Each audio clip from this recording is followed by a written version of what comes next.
I've watched a lot of people try to play Rome. Generals, kings, emperors. Most of them lasted about as long as you'd expect.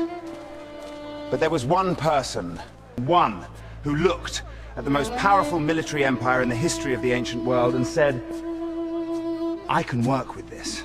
Her name was Cleopatra, and she almost pulled it off.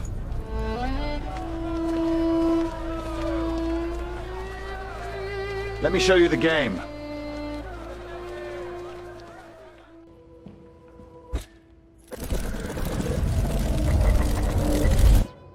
First, forget everything you think you know. Cleopatra VII was not Egyptian by blood. She was Greek, the last ruler of the Ptolemaic dynasty, descended from one of Alexander the Great's generals who took Egypt after Alexander died and never left. She was 18 when she became Queen of Egypt. She was the first ruler of her dynasty in 275 years to bother learning the Egyptian language. She spoke 9 languages total. She was a trained mathematician, a philosopher, a naval strategist. She ruled the richest country in the ancient world. Egypt's grain fed Rome. Egypt's gold funded armies. Egypt's library contains the accumulated knowledge of human civilization. This is what Rome wanted. And Cleopatra's entire career, every decision, every alliance, every calculated risk was about one thing: keeping it. 48 BC, Cleopatra is 21 years old. She has been driven out of Alexandria by her own brother, who has the Egyptian army and Roman backing. Julius Caesar has just arrived in Egypt, chasing his enemy Pompey. She has no army, no palace, no power. What she has is Caesar. The carpet scene is real. She had herself smuggled into the palace inside a rolled carpet, past her brother's guards, and delivered directly to Caesar's private quarters. Think about what that took. Not charm, nerve, calculation. She identified the one person in the world who could restore her throne and put herself physically in front of him before anyone could stop her.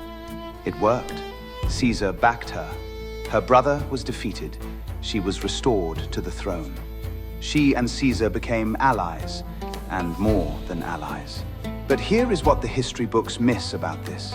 She wasn't in love with Rome. She was using Rome. Caesar gave her legitimacy, military protection, and a son, Caesarion, who was her insurance policy. An heir with Roman blood on the throne of Egypt. When Caesar was assassinated in 44 BC, she didn't grieve like a lover. She started looking for the next piece. 44 BC, Caesar is dead. Rome fractures into civil war. On one side, Mark Antony, Caesar's most powerful general. On the other, Octavian, Caesar's 18-year-old adopted son and heir.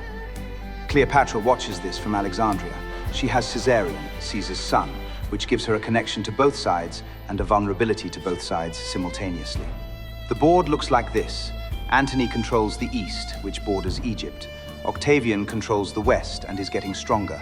Whoever wins the Roman civil war controls the world. And whoever controls Egypt controls the grain and gold that feeds and funds that world. She cannot stay neutral.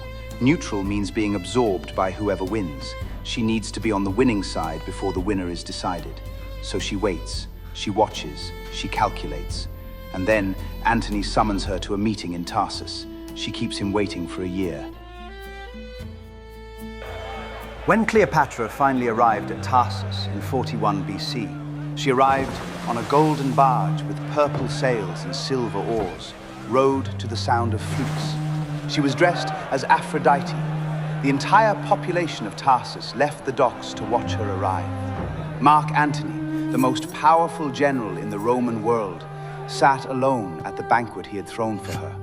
She had made him wait a year. Then she made him come to her. This was not seduction. This was a statement of power.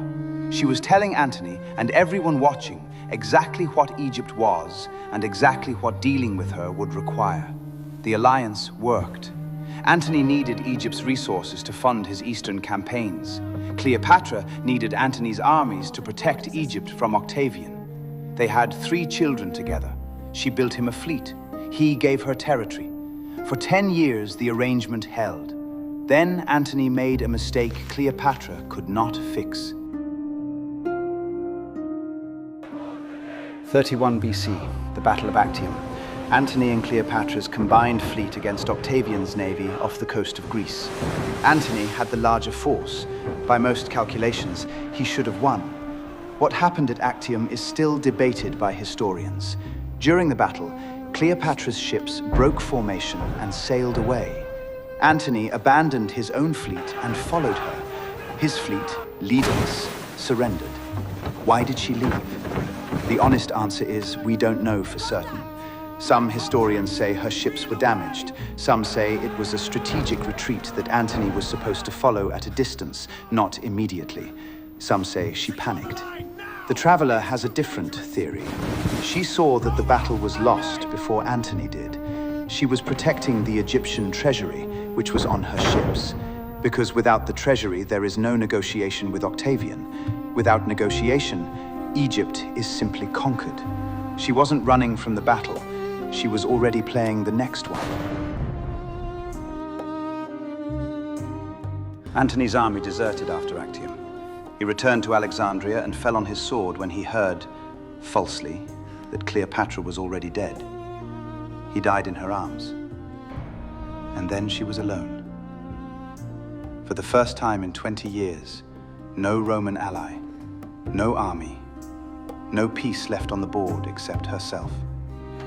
Octavian arrived in Alexandria in August 30 BC. What happened next is the most fascinating 10 days in ancient history. Cleopatra locked herself in her mausoleum with the Egyptian treasury and opened negotiations. She offered Octavian gold. She offered Egypt's cooperation. She offered to abdicate in favor of her children. She met with him personally. By every account, she was magnificent, composed, intelligent, completely in command of herself.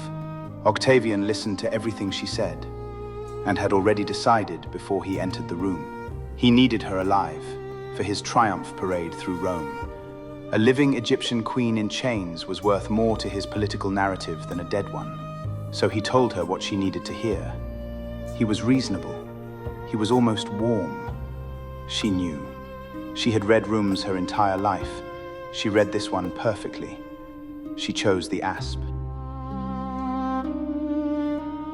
I've watched a lot of people lose. Most of them lost because they made mistakes, because they were arrogant or blind or simply didn't see it coming. She saw everything coming. 20 years, every move calculated, every alliance chosen for exactly the right reason. She kept Egypt independent against the most powerful military machine the ancient world had ever produced. She didn't lose because she was outplayed. She lost because she ran out of Romans. Octavian didn't want an alliance. He wanted a trophy, and there is no move for that. One battle, one general who followed his queen instead of holding his position. If Actium goes differently, Egypt survives. Octavian never becomes Augustus. The Roman Empire as we know it may never happen. Western civilization on a completely different track. From one afternoon on a Greek bay. History doesn't get shaped by the smartest person in the room. It gets shaped by whether the person across the table is capable of being moved. Caesar was. Antony was. Octavian was not. So, whatever room you're in right now, is the person across from you capable of being moved? Because if they're not, there is no move for that.